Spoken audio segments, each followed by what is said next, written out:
100%. Semalam masalahnya habis kan, memang kalau Sabtu sore Al-Baqarah disebar ke seluruh daerah-daerah ini. Semalam saya kebagian di jamaah Yasin, namanya Yasinan Rock and Roll. Kita presiden.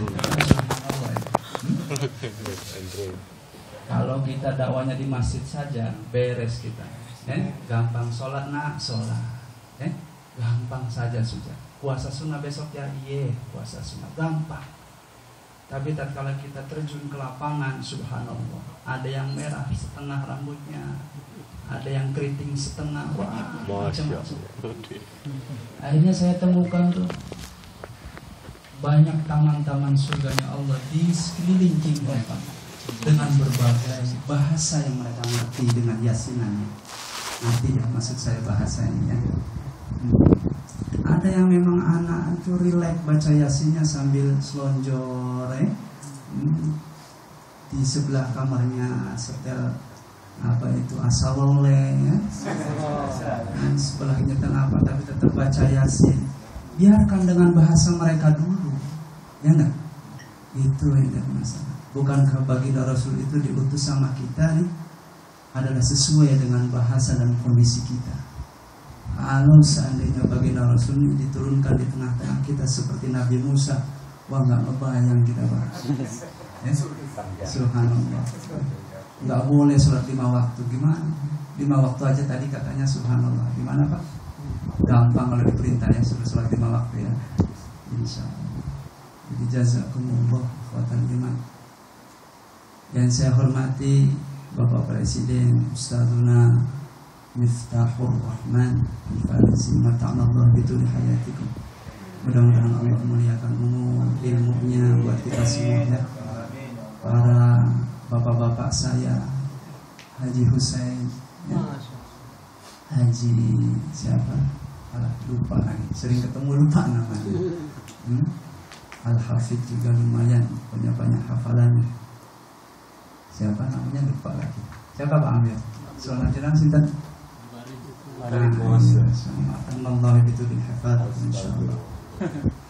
Para ustadz sekalian yang saya hormati, yang saya tunggu-tunggu pula amalan ilmu kalian di tengah-tengah umat Islam di Korea.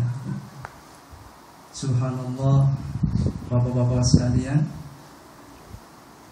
dan Bapak Presiden, saya berbicara di depan antum sekali ini bukan berarti saya orang yang paling alim, datang-datang dicium tangan, aduh alhamdulillah. Kita sama-sama TKI Pak, sama-sama sering kena 18 juga, sama. hal yang biasa, hal yang biasa. Jadi sama status kita. Tapi gini Pak, Maradona itu pemain bola yang hebat, enggak? Tapi tetap punya pelatih. Nah, Mike Tyson, subhanallah hebat. Berapa tuh bobot pukulannya, masih tetap punya pelatih. Jadi saya yakin orang-orang di hadapan saya ini orang-orang alim semua. Tadi satu persatu ustadz-ustadznya disebutin, para dai-dainya disebutin, subhanallah. Maka bagi saya nggak takut berbicara di depan antum sekalian. Wong saya ini sedang latihan menyampaikan, ya enggak. Maka jangan emosi, jangan marah jika kalau dikritik. Wong saya sedang latihan, nggak apa-apa. Maka bagi saya tidak ada kata grogi, tidak ada kata takut berbicara depan kiai. Wong saya ini bukan pembicara. Saya ini adalah orang yang sedang latihan. Nah, teman-teman sekalian dirahmati Allah, azza wa jalla. Itu tadi, ya, orang-orang terkenal saja memiliki pelatih. Apalagi kita. Maka untuk mengontrol ibadah kita butuh orang lain. Untuk apa? Litarqiyatil iman wa ala muhasabatihi. Imam Ghazali gitu. Dalam hal ibadah kita butuh orang lain. Dalam hal menuntut ilmu kita butuh orang lain. Untuk apa? Litarqiyatil iman. Untuk meningkatkan keimanan. Biar kita tahu kita masih 30%. Kita masih sekian persen. Nah, ini butuhnya kita saling menasihati. Bukankah inti daripada sebuah agama adalah an-nasihah? An-nasihah bermakna tanasuh gitu ya. Haji Husain ya. Jadi Jadi tanasuh, at-ta'amul ala wazni tafa'ala yatafa'al tafa'ulan, tanasuh, lil musyarakah, lil mubalaghah. Jadi namanya agama intinya adalah untuk saling mengingatkan. Ngingatin itu butuh orang lain nggak? Iya, butuh orang lain. Kalau kita meronyam sendiri, ya subhanallah, mungkin kita bisa deportasi. Ini teman-teman sekali. Jadi sekali lagi niat saya kesini tidak lain dan tidak bukan untuk silaturahmi yang pertama. Ya, dan saya sangat terjun sekali ya. Tadi kita diawali dengan sholawat doa itu Pak. Ya Allah biha, ya Allah biha, ya Allah bihusnil. Jarang yang mengangkat tangan ya. Ya Allah. Kita itu sudah memohon meminta apa tuh? Husnul khatimah. Bukan kiai jaminan masuk surga. Bukan hafidul Quran jaminan masuk surga. Alimun bil fikhi jaminan masuk surga. Bukan. Shaimun bukan. Qiyaman bukan. Tapi semata-mata masuk surganya kita atau masuk nerakanya kita itu tergantung daripada ketetapan Allah. Dan masuk surganya kita ini tergantung daripada rahmat dan ridhonya Allah. Makanya nih teman-teman sekalian, bagus sekali tadi doanya.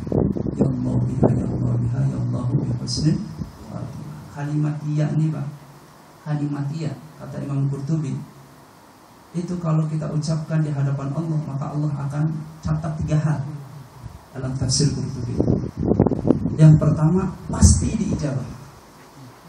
Pasti diijabah. Yang kedua, wahafadatu ala qadri niyatihi. Allah akan tetap menaungi perihal apa yang dia ucapkan dalam doanya. Jadi kalau kita ya Allah biha, ya Allah bihusnil khatimah, ya Allah, ya Allah, tutup akhir hayat kami dengan husnul khatimah. Maka muhafadatullah ala qadri ma taqul. Allah Subhanahu wa taala akan terus menaungi kita, membimbing kita dengan rahmat-Nya agar kita menutup hayat kita ini dalam posisi husnul khatimah. Teman-teman. Ya, makanya dalam kitab Irsyadul Fukhul itu dikatakan bahwa ciri-ciri orang yang dalam naungan dan bimbingan Allah itu dia tayassurun ila sabilit ta'ah, akan mudah kakinya untuk melangkah di jalan kebaikan. Ini ciri-cirinya. Kalau kita udah mulai malas menghadiri Zamzam, mulai malas datang ke masjid, ke mushola, berarti hati-hati, Allah semakin jauh mungkin dari diri kita nih. Teman-teman sekalian dirahmati Allah Subhanahu wa ta'ala. Saudaraku yang dirahmati Allah Subhanahu wa ta'ala, tadi saya dipesan tolong yang semangat, katanya semangat gimana ya nyampe ya, bingung juga ya. Karena bukan penceramah Pak. Nah, presiden ini subhanallah. Kemarin Presiden KMI dari Al-Barakah ya, Kang Nisa, alhamdulillah dia sudah pulang. Ya, sekarang dari Daegu, alhamdulillah ya.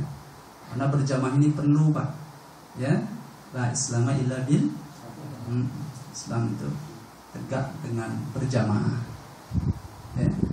Nah, kita pula bersyukur pula pada setiap bulan kita berkumpul ya. Luangkan waktu kita. Sedekah waktu lah sekali-kali ya. Masa 1 bulan 1 kali, ya 1 minggu 1 kali ya. Kalian dikasih waktu oleh Allah, semestinya perbanyak sedekah waktu kita untuk Allah Subhanahu wa ta'ala. Maka jika kita banyak sedekah waktunya, Allah akan kembalikan kepada diri kita dengan berbagai pahala dan door-prize dari Allah Subhanahu wa ta'ala. Mungkin Pak, hidup kita ini banyak galau ya. Makanya nih di Facebook ini tulisannya apa yang ada dalam hatinya ditulis ya. Bangun tidur ditulis. Ingat loh, kata pepatah Arab, al-kalamu nisful fuadi. Pembicaraan tuh setengah daripada isi hatinya. Udah gampang saja nilai orang ya. dalam tulisan Facebooknya, duhai cinta, kau bagaimana? Berarti dalam kasus ini ya, gampang saja, gitu ya Pak ya. Ya Allah, mudah-mudahan dia menjadi milikku dunia akhirat. Berarti sedang berharap. Udah gampang saja dilempar. Karena nisful fuadi, setengah daripada isi hatinya. Nah ini teman-teman sekalian. Bersyukur lagi kita kepada Allah Subhanahu wa Ta'ala masih dipautkan dengan Al-Quran. Ya, Pak Haji Hussein semuanya. Saya nggak bisa menyampaikan apa-apa. Karena basic saya dari Quran. Ada yang dari Kudus Pak. Ya, Kudus juga sama Mbah Arwani. Ya. Nah kita dikaitkan dengan Quran ini, Masya Allah. Apalagi orang-orang yang hafizul Quran, subhanallah, menjadi keluarganya Allah. Yashfa' bi ashri ahlihi wajabat lahun. Nah, orang penghafal Al-Quran itu akan memberikan 10 syafaat kepada anggota keluarganya yang terdekat. Walaupun keluarga kita yang terdekat tersebut sudah dicatat sebagai ahlu neraka. Anak kita 10, ya titipin 1 lah jadi penghafal Al-Quran. Boleh ya. Di Cirebon, ke saya apa-apa. Banyak sekarang ya, ma'had hufadzil Quran. Ini teman-teman sekalian. Jangan 10-10-nya mentang-mentang kita di Korea yang 4 ke STM, yang 1 kedokteran, yang 1 farmasi ya. Sukses Pak. Fahallahu yashfa' fi akhiratina. Apakah itu semua dapat menolong kita nanti di akhirat? Wallahu a'lam. Tapi hufadzul Quran itu wajabat lahunar wa yashfa' lahu bi ashri qissatihi. Pasti akan memberikan syafaat kepada 10 anggota. Mulia kita dikumpulkan oleh Allah Subhanahu wa Ta'ala pada kesempatan siang hari ini dalam naungan Al-Quranul Karim. Ya, Pak, Bu, teman, nggak ada Ibu ya? Ada ya? Iya. Ini jamaah putri kita ini ngiri terus. Kalau kita silaturahmi ke sana kemari pengennya ngikut, kitanya bingung Pak, mau ditempatin di mana nanti gitu maksudnya. Tadi aja udah nyetok mobil ya Pak Amir ya, pengen melu, jaluk melu lah. Dari kita nol, yang kok dikit bapaknya Bandung Mas dia. Bisa nada berkat bela. Apa nada berkat? Nunggu berkatnya aja.